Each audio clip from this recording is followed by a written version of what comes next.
Hi, this is Coach Griffin with your weekly announcements. I'd like to talk to you today about your city driving.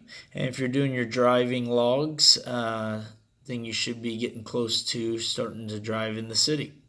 Some things to start with. First, make sure you're checking your mirrors constantly. Also, look over your shoulder, check your blind spots because you always want to know what's going on around you.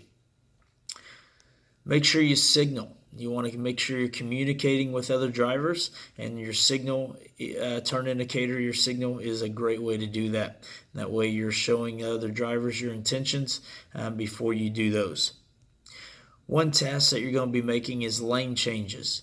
And there's a couple ways to do it. As long as you're doing all these steps, then you're doing it correctly.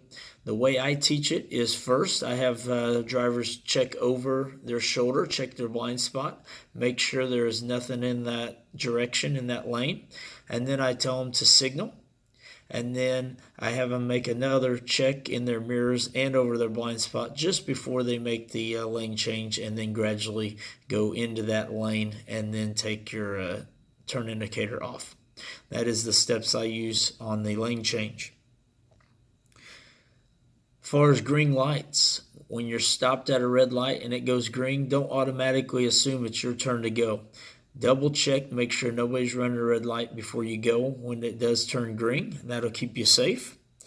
As far as when you're driving and the light goes to yellow, if you're close enough where you would have to lock up your brakes to stop, I always tell everybody to go ahead and go through the light because you'll be able to get through it before it goes red. If you can stop safely and smoothly, then you need to go ahead and stop when it turns yellow. Yellow does not mean hammer the gas and try to get through the light. And the last point I'd like to make and talk about is the yield sign. If you're making a right turn on yield, make sure you look over your shoulder and check oncoming traffic to make sure it's safe. If there is traffic, then you will need to stop at that yield sign. If there's no traffic, then you can proceed forward into that lane. Now, if you're at a traffic light and you're turning left and you're at that solid green, or they also have a flashing yellow, they mean the exact same thing. You need to yield oncoming traffic.